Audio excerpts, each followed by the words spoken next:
Ya, la semana pasada entonces comenzamos con la unidad de termodinámica, vimos también introducimos el vapor de agua en la atmósfera y vimos el concepto de aire húmedo. Entonces el aire húmedo se define como la suma entre el aire seco más el vapor de agua, ¿ya? Gracias a esto, bueno, ¿cómo hicimos esto? A través de la introducción de una nueva variable que se llama la temperatura virtual. Eso vimos la semana pasada. Y luego también empezamos a ver la primera ley de la termodinámica aplicada a la atmósfera, en donde, y también vimos que esta ley surge a partir de la premisa de que en el ambiente toda la energía no se destruye, sino que solo se transforma, ¿ya? Entonces acá, ah, es típico cuando las personas dicen que, oye, cierra la puerta que está entrando el frío. ¿Y eso es correcto? No, ¿cierto? Porque en realidad el frío no es un estado de por sí, ¿ya? Partiendo por ahí, el frío es falta de calor, ¿ya? El calor sí es algo tangible, una masa de aire cálida. Existen masas de aire con mayor temperatura y masas de aire con menor temperatura, ¿ya? Entonces, lo que sucede realmente es que es el calor el que se escapa desde una habitación. Como dice acá Homero, en esta casa seguimos las leyes de la termodinámica porque eso es lo que indica la ley de la termodinámica, ¿ok? Y acá me falta un detalle, espérense. Hay una ecuación que quería poner ahí, que se me quedó en otra diapositiva, eh, que es la famosa temperatura virtual. Acá está. Perfecto.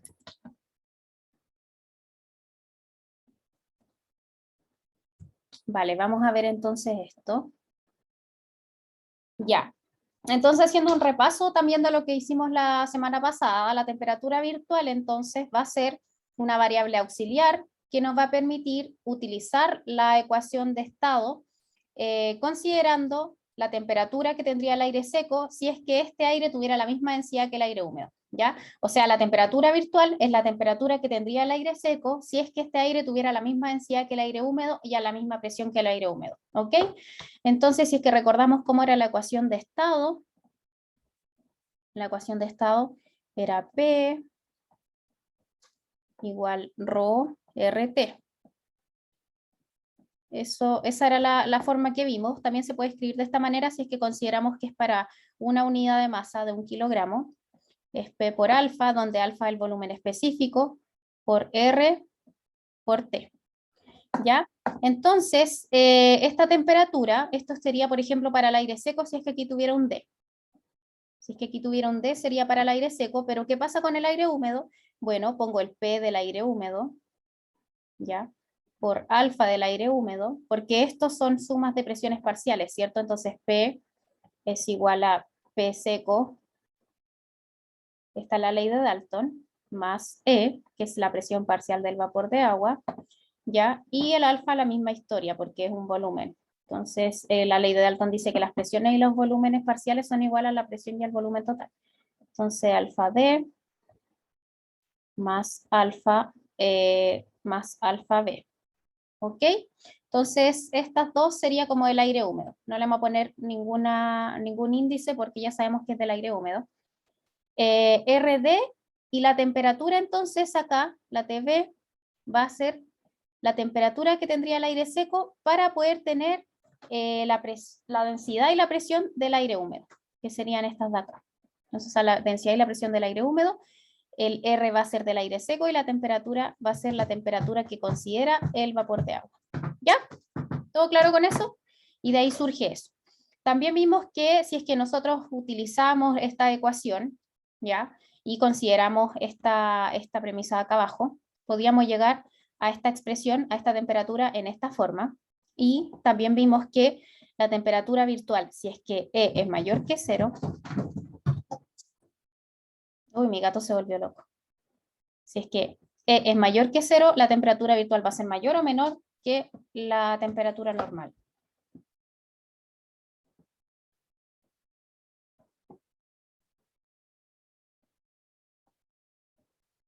¿Qué dice el público? Bueno, veamos.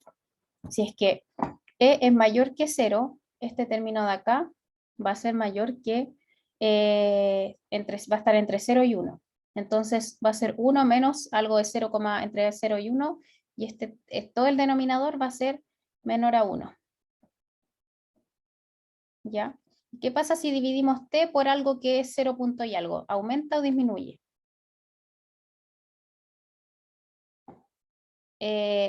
Esto de abajo disminuye, y t, ¿qué pasa con la t? Ah, bueno, no disminuye. Piénsenlo de nuevo, aumenta, ¿cierto? Porque ¿qué pasa si el denominador es 0.1, por ejemplo? T partido 0.1. Porque t partido 0.1 va a ser más grande, ¿ya? Va a aumentar. En cambio, t dividido en 2 va a ser más chico, ¿cierto? Ya. Entonces, como todo este denominador va a estar entre 0 y 1, el t, toda esta expresión va a ser más grande que t, y por lo tanto la temperatura virtual va a ser mayor a la temperatura normal. Entonces, la temperatura que se necesita para que el aire tenga una densidad y una presión igual al aire húmedo es mayor que la temperatura del aire seco. ¿Ok? Eso es algo que tienen que digamos, tener claro. Seguimos. Entonces, esto vimos la semana pasada y así introducimos el vapor de agua dentro del aire seco, y sabemos que la suma de ambos entonces va a ser lo que conocemos como aire húmedo. También vimos la semana pasada las 1001 formas que tiene la primera ley de la termodinámica, ¿ya? Pero sabemos que parte de esta expresión. ¿Y qué dice esta expresión? Dice que el calor, el cambio de calor, en este caso de una masa unitaria, ¿ya? Porque estamos con las variables en minúscula. Acuérdense que cuando estaban en mayúscula era para una masa m. En este caso, para 1 kilogramo, el cambio de calor va a ser igual a la suma del cambio de energía interna más más el trabajo mecánico que ejerza la parcela de aire o el volumen de aire.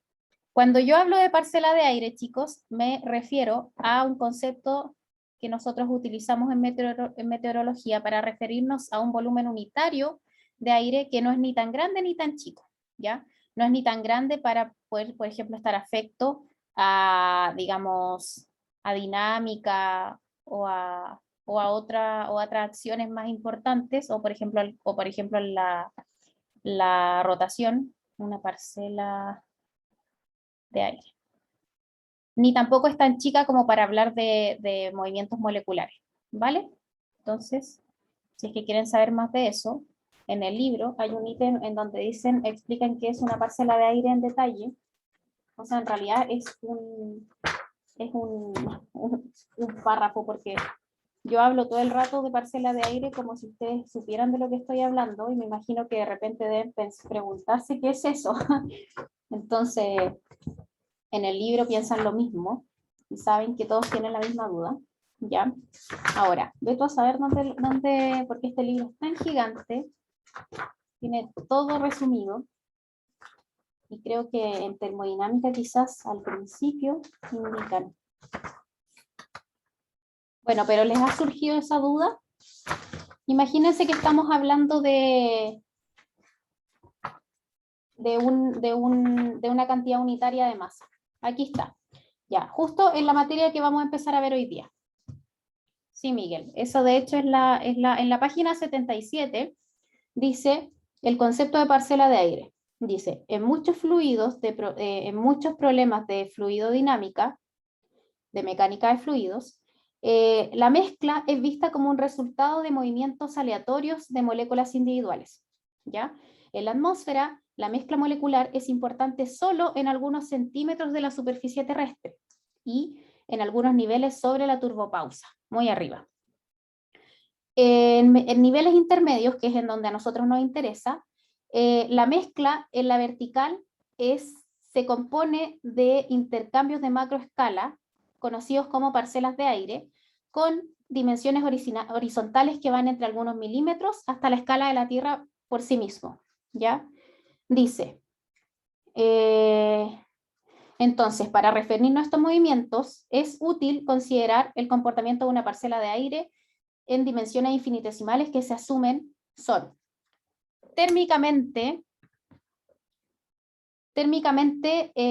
aisladas desde su medio ambiente, de tal manera que su temperatura cambia diabáticamente a medida que sube o que baja. Hoy vamos a ver qué es que suba adiabáticamente, ¿ya? Siempre manteniendo la misma presión que su ambiente que lo rodea. O sea, vamos a tener una parcela de aire, se va a definir como aquella parcela que no tiene intercambio de calor con su entorno y se va a adecuar al nivel de presión en el que esté y va a sufrir la presión atmosférica al nivel de altura que se encuentre. ¿Ok? Luego, se mueve lentamente, lo suficientemente lento para que los movimientos de energía cinética macroscópicos de la parcela de aire sean despreciables en relación a su energía total. Entonces así se define un concepto de una parcela de aire. Entonces imagínenselo ficticiamente como una cantidad, un volumen unitario de aire que no es ni tan grande ni tan pequeño y que cumpla con las características que les mencioné, que no tenga intercambio de aire con de calor con su medio ambiente. Esto lo pueden ver en el punto 3.4.1, concepto de parcela de aire, justo en los procesos adiabáticos, que es lo que vamos a ver hoy día o mañana. Entonces seguimos un poco, ¿ya? Esto era como una introducción, porque siempre hablamos de parcela de aire. Entonces, la semana pasada vimos que la primera ley de la termodinámica para un volumen unitario, perdón, para una masa unitaria, se escribía de esta manera, y esta era como la versión 1. Luego vimos que el trabajo lo podíamos reemplazar como P por D alfa o P por dB, ¿cierto? También vimos que dW era igual a P por dB, que era lo mismo que decir P por D alfa si es que estábamos hablando de un volumen unitario. Y fue lo que vimos la semana pasada. ¿Ya? Entonces ahí reemplazamos eso acá. Y también vimos que introduciendo el concepto de calor, de calor específico a volumen constante, que era de Q a dt, a volumen constante, podíamos reemplazar de Q a dt a volumen constante, podíamos reemplazar entonces el de Q como CB por dt, que es lo que tenemos ahí y lo que tenemos acá. Entonces esta era nuestra segunda versión de la primera ley de la termo. Luego, sabemos nosotros que P por D alfa se puede escribir como dP por alfa menos alfa de P, según la regla de la cadena. Ya, voy a hacer unas cadenitas que me sale más fácil que escribir regla de la cadena. Ya, regla. Entonces, gracias a eso nos queda otra versión. Y si es que nosotros acá reemplazamos en el alfa la ecuación de estado, que es alfa igual a T, R partido P, se nos va el P, este P de abajo con el P de arriba, se nos va y nos queda T por R. El R es constante en la derivada, así que sale para afuera y nos queda dt, que sería el factor común, por CB más R más P por D alfa. Y finalmente entonces definimos CB más R como CP y nos queda, que es el calor específico a presión constante, y nos queda la versión final, que es la versión final de la ecuación termodinámica, que sería esta de acá, en donde vemos que ya no se relacionan directamente sus componentes con el trabajo y la energía, ya como antes, que antes uno podía decir, ah, este es la energía y este es el trabajo. No, ahora está todo mezclado, ya no podemos llegar y decir, este es la energía, porque nosotros sabemos que SP también tiene algo del trabajo. Entonces ahora acá hay energía interna y trabajo, y acá también hay energía interna y trabajo. ¿Ok? Y esa es con la versión que nos queda. Donde entonces CB va a ser el calor específico a volumen constante, en donde definimos que era cuánto calor necesitábamos para aumentar 1 grado de temperatura una masa unitaria. Así se define el calor específico a volumen constante o a presión constante, y se relacionan ambos a través de esta expresión que está acá. ¿Ok? ¿Alguna duda con eso que vimos la semana pasada?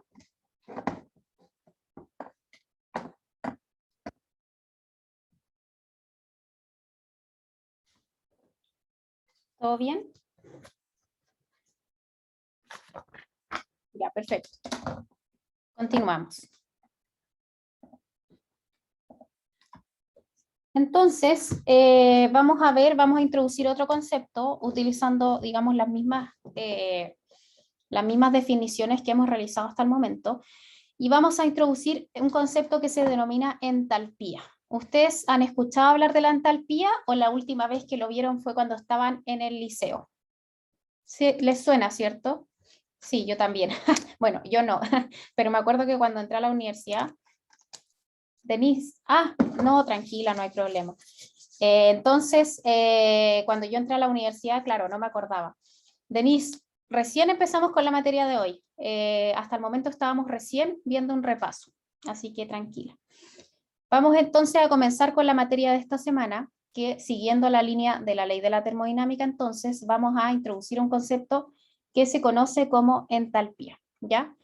Para eso vamos a considerar nuevamente la ley de la termodinámica, pero en la primera forma. ¿Se acuerdan que vimos la ley de la termodinámica en varias maneras? Bueno, vamos a retroceder en todas las formas que la vimos y vamos a ver aquella que está definida como el cambio de calor es igual al cambio de energía interna más P por D alfa, que también era el trabajo, que es de W. ¿Ya? Entonces, si es que nosotros reescribimos esta ecuación en función de diferenciales, o sea, la discretizamos, podemos discretizar esta ecuación, hacemos una integral simple, entonces discretizamos esta ecuación, discretizamos, ¿ya? Y podemos escribirla de la siguiente manera.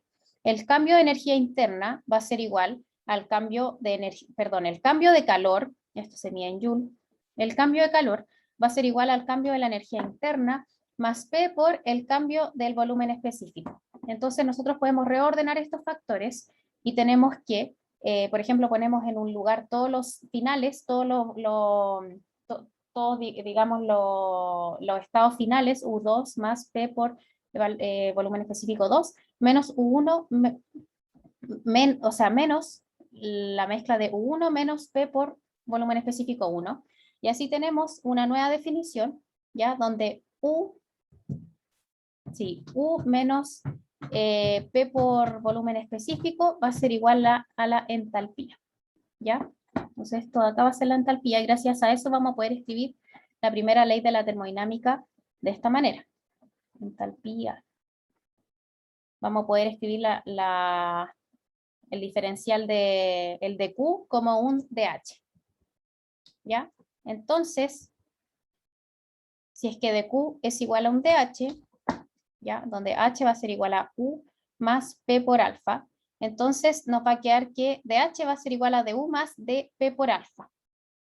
Ok. Claro, claro, porque agregamos el diferencial a todo esto. Entonces a toda esta expresión le aplicamos un diferencial y nos queda esto de acá.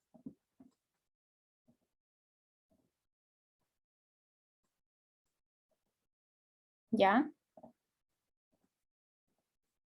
Nos queda esto de acá, entonces aplicamos diferencial a esto. ¿Ya? Ahora, si consideramos que la presión es constante, podemos redefinir el calor específico a presión constante como du a dt, si es que el volumen es constante. ¿Por qué? Porque si el volumen es constante, esta expresión de acá es 0. ¿Ya? Y nos queda entonces que du va a ser igual a dh, y por lo tanto, este de du que estaba acá arriba, o sea, este dh que estaba acá arriba lo podemos reemplazar, ¿cierto? Porque no hay dq. Claro, porque dq igual a dh. ¿Vamos bien? Bueno, y luego de eso podemos, ya, perfecto, perfecto. Porque todo viene de acá, de Q es igual a DH, entonces lo reemplazamos acá, agregamos el diferencial y llegamos a lo mismo. ¿Ok? Y acá imagínense que hay un dQ, porque dQ es igual a DH. Y si es que hay volumen constante, se nos va el volumen específico porque dP por alfa es 0 y nos queda que CB es du por dt, en el caso de volumen constante. ¿Ya? Entonces, si es que reemplazamos esto en esta expresión, CB por dt, ¿ya? Donde está du, hacemos lo mismo que ya sabemos hacer. Podemos llegar a otra forma de la ley de la termodinámica, que sería como la volumen 4, ¿ya? En donde dQ va a ser igual a dH menos alfa por dP, ¿ok? Y donde dH en este caso estaría reemplazando al du.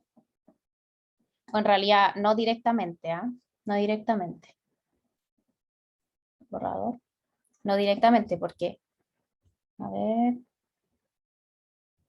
claro, no directamente porque acá en el DH en realidad está involucrado, hay involucrados dos factores. Está el U y el P por alfa. ¿Ok? Entonces acá, no, de igual manera que la vez pasada, no podemos asociar todo directamente a una u otra área porque acá está el trabajo y está la energía interna. Entonces la variación de calor en Joule va a estar relacionada a la variación de calor, perdón, a la variación de energía interna y a la variación de trabajo. ¿Ya? Y incorporamos otro factor. Ahora, entonces, comparamos las expresiones con la primera ley. ¿Se acuerdan que nosotros habíamos llegado a esta expresión? De dq igual a cp de t menos alfa de p. Bueno, y ahora llegamos a esta otra acá arriba. Esta era la volumen 3 y esta era la volumen 4. Acuérdense que yo les puse. Vamos a ver si era la volumen 3. Sí, esta, la volumen 3. Ya, comparémosla con la volumen 4. Y podemos entonces llegar a la siguiente relación, que dH, o el cambio de entalpía, va a ser igual a Cp por dt, es decir, al calor específico a presión constante por dt, y luego H se va a definir como un Cp por dt, y les presento a la definición de calor sensible, que es el cambio entonces directo de temperatura que va a tener un cuerpo por un calentamiento. ¿Ok? Por ejemplo, si es que tengo una superficie cálida, ¿qué va a pasar con el aire que va a estar arriba de esa superficie cálida? Se va a calentar porque la superficie va a liberar calor sensible, ¿ya? Le voy a ir a abrir al mi gato, en un segundo. Mientras tanto van...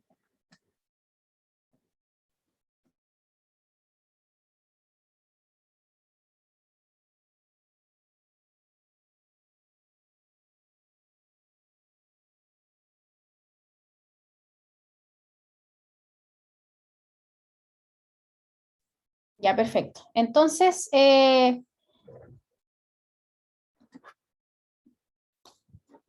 tomémonos un receso de 5 minutitos hasta las 3:30, porque hoy día hemos visto mucha matemática. Así que descansemos un ratito y después lo volvemos a revisar. ¿Les parece? Ya, yo me voy a hacer un cafecito. Sí, porque igual es como tu match. Así que vayámoslo viendo con calma para que vayamos aprendiéndolo bien. Ya. Nos vemos entonces a las 3:30.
Ya, vamos a continuar entonces con esta última patita que vamos a ver hoy.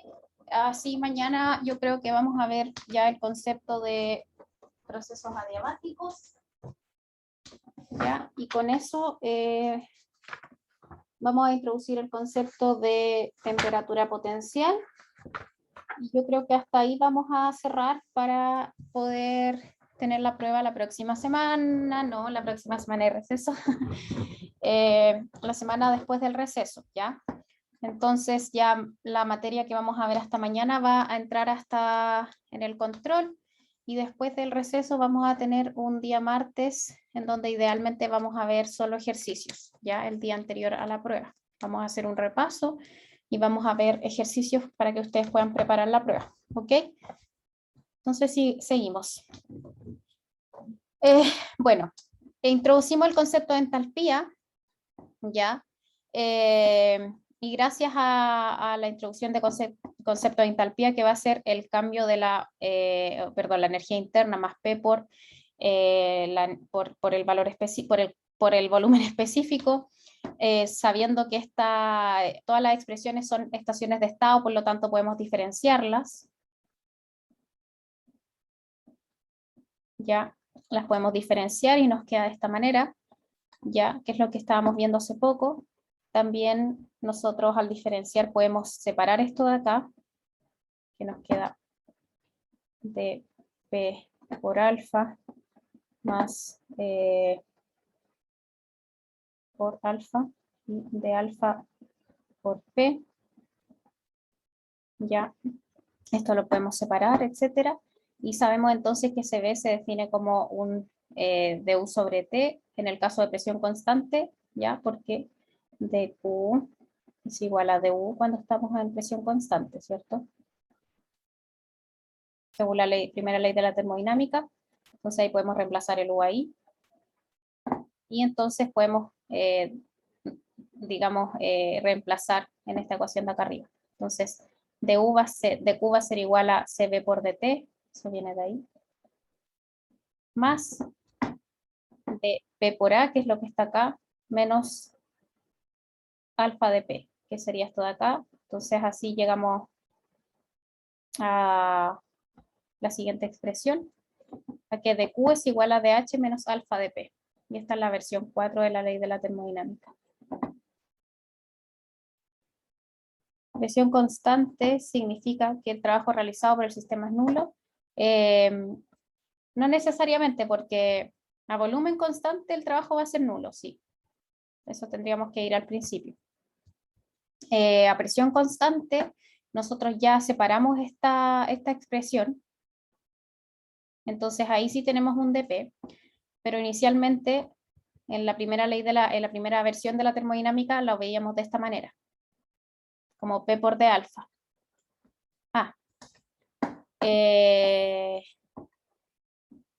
Para que esté acá, ¿cierto? Ya, tienes razón. Entonces tendríamos que TQ menos W, claro, y se referiría al trabajo en ese caso. Sí, sería la parte del trabajo, pero es que está descompuesta. Acuérdate que la primera parte era P por D alfa y después queda de alfa por dP, entonces hacemos esta descomposición de acá. ¿Ya? Pero sí, efectivamente está relacionado con el trabajo. ¿Ya? Eso lo vimos entonces en la clase anterior, pero para el repaso lo vamos a ver todo así ordenadito y ahí nos debiese quedar más claro cómo nosotros podemos llegar a esta expresión. Pero sí, si no hay cambio de presión, dQ es igual a du.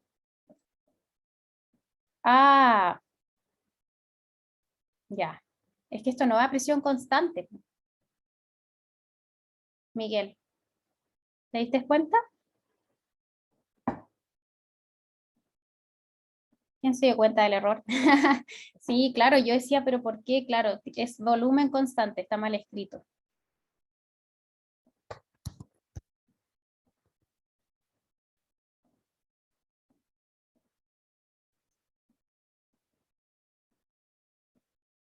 Sí, es el volumen constante.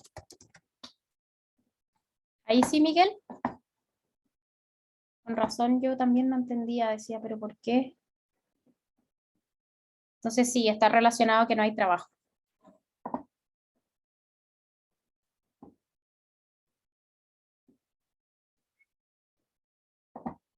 Ya, gracias Miguel por tu duda. Quizás muchas más personas tenían el mismo pensamiento. Entonces, para que du sea igual a dq, según la primera ley de Newton, en la primera versión que vimos, el volumen tiene que ser constante. ¿Por qué? Porque P por d alfa va a ser igual a 0. Ya. Seguimos. Entonces, bueno, reemplazamos eso acá, ya acá reemplazamos el juego que hicimos con el trabajo, la primera parte, y acá entonces CB más R por dP, si se acuerdan de eso. Acá CB más R por dt, y esto CB más R CCP. Y ahí pasamos entonces a la otra forma. Nos queda dQ es igual a dH menos alfa de P. ¿Ok? Entonces, si es que comparamos esta expresión con la volumen 4 con la volumen 3, está la volumen 4, con la volumen 3 podemos llegar a la siguiente definición del cambio de entalpía. El cambio de entalpía se va a definir como un Cp por dt, ¿ya? Y finalmente, si es que sabemos que es una variable de estado, vamos a poder definir la entalpía como H igual Cp por T. Y se va a definir entonces como el calor sensible o el calor requerido para aumentar la temperatura de un material desde 0 hasta una temperatura en Kelvin a presión constante. ¿Ok? Entonces, a presión constante, ¿qué va a pasar a presión constante en la ecuación anterior? Se nos va a ir esta última expresión. Entonces, dQ va a ser igual a Cp por dt y va a ser igual a H. Entonces, dQ va a ser igual a dH igual a Cp por dt. Y entonces, a presión constante, vamos a definir la entalpía como el calor requerido para aumentar la temperatura de un material desde 0 hasta una temperatura en grados Kelvin a presión constante. Esta va a ser otra de las conclusiones que vamos a poder obtener a través de esa definición, ¿ya? Bueno, y para entender un poquito más, antes de ver esto de acá abajo, antes de ver esto que viene aquí, quiero hacer un breve ejemplo, ¿ya? Para que vayan entendiendo qué es un poco esto del calor sensible. Y por qué le damos esta utilidad ponerlo a presión constante. Bueno, una utilidad bastante común del calor sensible es cuantificar cuánta es la cantidad de calor que le da el calentamiento, por ejemplo, de una superficie al aire, ¿ya? Considerando un balance hidrostático. Un balance hidrostático, acuérdense que no hay aceleración vertical. Entonces, ¿qué pasa si es que nosotros consideramos que la superficie terrestre se calienta por transferencia radiativa, ya aumenta su temperatura porque está teniendo mayor cantidad de radiación solar entrante que la que sale, por lo tanto se está calentando, ya hay un desbalance radiativo, se calienta esa superficie, pero la presión de aire sobre esta superficie terrestre va a permanecer constante. ¿Qué va a pasar entonces en ese lugar, en ese punto?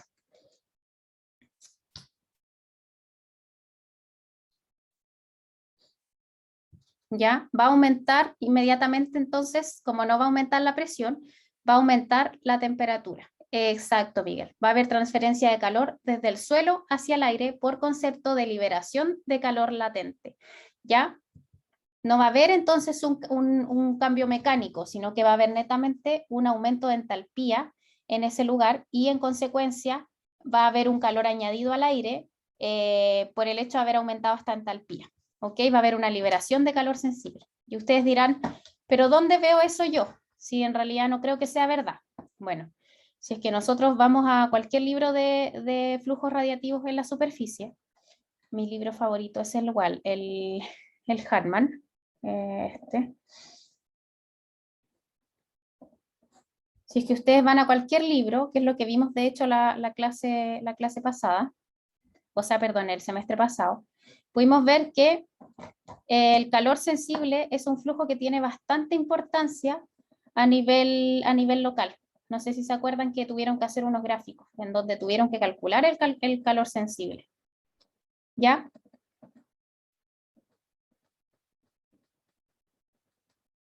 ¿Se acuerdan? Acá sí, y acá está, fíjense. Estos gráficos los vimos el semestre pasado, en donde veíamos que habían flujos radiativos, que eran por la diferencia del flujo de radiación de onda corta menos el flujo de radiación de onda larga, pero también a nivel local habían otros flujos que adquirían importancia, que tenían relación con las condiciones de la superficie terrestre, ya en relación a la diferencia de temperatura entre la superficie y el aire y la diferencia de humedad entre la superficie y el aire. Si es que había diferencia de temperatura, entonces vamos a tener un aumento de la entalpía y por lo tanto un flujo de calor desde la Tierra hacia la superficie, hacia el aire, adyacente a la superficie terrestre. Y si es que había una diferencia de humedad, vamos a tener un flujo de calor latente, ¿ya? Entonces, ¿se acuerdan que esto lo vimos el semestre pasado? Bueno, ¿cuál es el origen del calor latente? La definición de entalpía, ¿ya? Y bueno, combinando, como dice acá,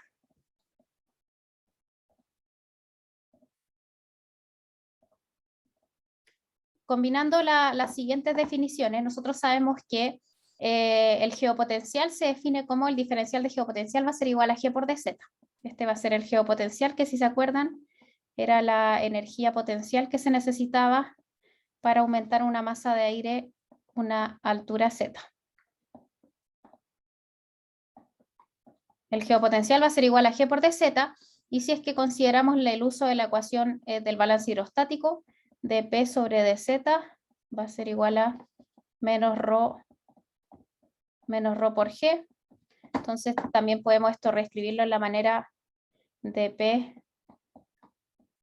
para una unidad específica, un volumen, una masa unitaria. El rho lo podemos escribir, lo pasamos para el otro lado, nos va a quedar alfa igual a G por dz. Y eso lo reemplazamos ahí. Entonces G por dz va a ser igual a menos dP por rho, ¿ya? Entonces podemos reescribir la ecuación reemplazando el menos rho por dP con el geopotencial. Y nos va a quedar entonces que dQ va a ser igual a Cp por dt menos G de z, o más G de z. O más de phi. Y eso lo reemplazamos en la ecuación y nos va a quedar que dQ va a ser igual a dH más geopotencial o de Cp por dt más geopotencial, que es lo que está acá.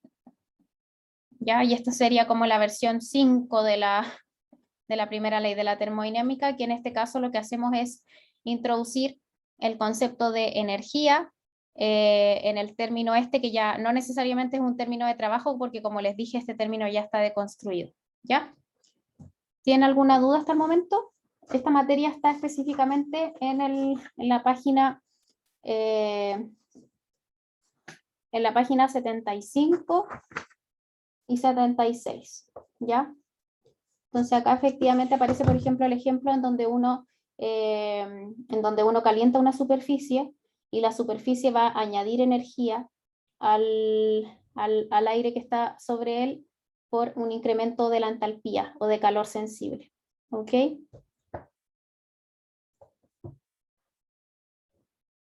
¿Tienen alguna duda, chicos?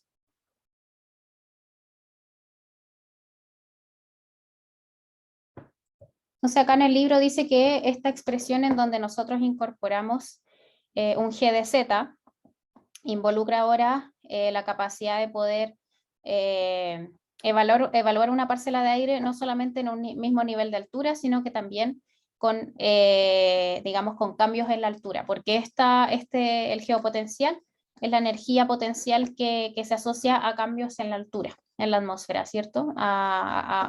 Digamos, a elevaciones del flujo. Entonces también podemos incorporar ahora, a medida que una parcela suba o baje, la primera ley de la termodinámica, ¿ya? Y esta expresión de acá, esta suma, se conoce como energía estática seca.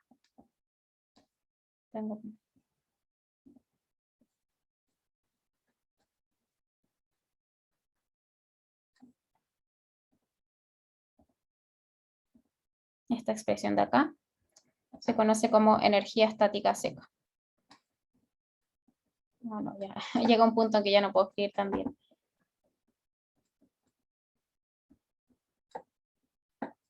Seca. ¿Ya?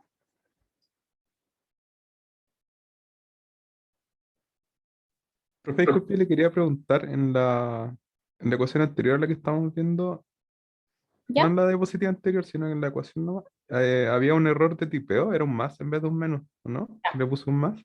Perfecto, vamos a verlo. Puede ser que me haya equivocado. No, Entonces, no sé yo, es que usted le puso un más ahí. fue lo que escribí yo. Sí, cuando usted le estaba escribiendo le puso un más ahí. Eh, Porque menos rho ADP es igual a G por DZ. Entonces, yo puse que era claro que esto de acá en realidad es igual a un más G de Z. O sea, cuando reemplazamos esta ecuación de acá, el menos se nos va. Este menos de acá y pasa a ser más. Y por eso abajo tenemos un más y no un menos. ¿Eso? Ah, ya sí, ahora quedó claro, sí. Ya, perfecto. Sí, era un más. Entonces, claro, bueno, por ahora lean esta parte en el libro, a ver si es que les surgen nuevas dudas y seguimos mañana. Mañana entonces seguimos con los procesos adiabáticos, el concepto de parcela de aire que ya se los mostré hoy día, eh, el lapse rate adiabático seco, la temperatura potencial y un poco de diagramas termodinámicos y hasta ahí llega la materia de la prueba, que ya igual no es tanta, pero tampoco es tan poca, así que igual nos va a tocar la otra semana hacer alguna especie de repaso para que les pueda ir bien en la prueba y lo más importante es que ustedes aprendan. Así que si no tienen más dudas, lo dejamos hasta acá.